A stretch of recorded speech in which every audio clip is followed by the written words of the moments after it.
भाई साहब, तबीयत कैसी है आपकी? चेहरे से तो कुछ कमजोर लग रहा है मुझे। जनाज कमजोरी तो अब दिल में आ गई। जिस्म से ज्यादा मैं अंदर से टूटा हूं। सब ठीक हो जाएगा, आप परेशान ना हो। कैसे परेशान ना हो? तुम देख रही हो ना मेरा घर किस तरफ जा रहा है। हर तरफ अफरा तफरी, गम, गुस्सा।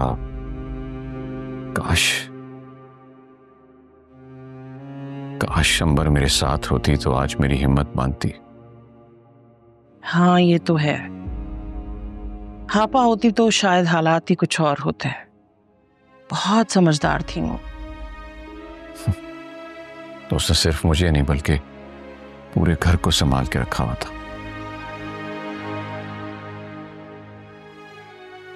अब देखो ना, औलाद का आपस में झगड़ा, औरतों की साजिशें, और मेरा यूं खामोश होके बैठ जाना। मेरी तो कुछ समझ में नहीं आ रहा ये हो क्या रहा है।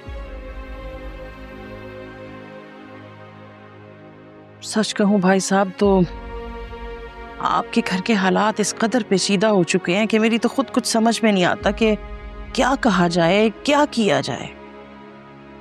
रफीक भी बेहद परेशान है। कभी कभी तो मैं सोचता हूं कि ये सब बंटवारा करके मैं कहीं दूर चला जाऊं, इन सबको छोड़ दूं हमेशा हमेशा के लिए। अरे भाई साहब, ऐसे ना कहें, ऐसा ना सोचें। अगर आप बिखर गए तो ये घर, ये खानदान सब बिखर जाएगा। मैं तो सिर्फ दुआ ही दे सकती हूँ कि अल्लाह सबके दिलों में रहम डाल दे। काश काश ऐसा हो जाए। अल्लाह इनके दिल में रहम डाल दे, इनको आपस में इत्तेफाक दे दे। काश।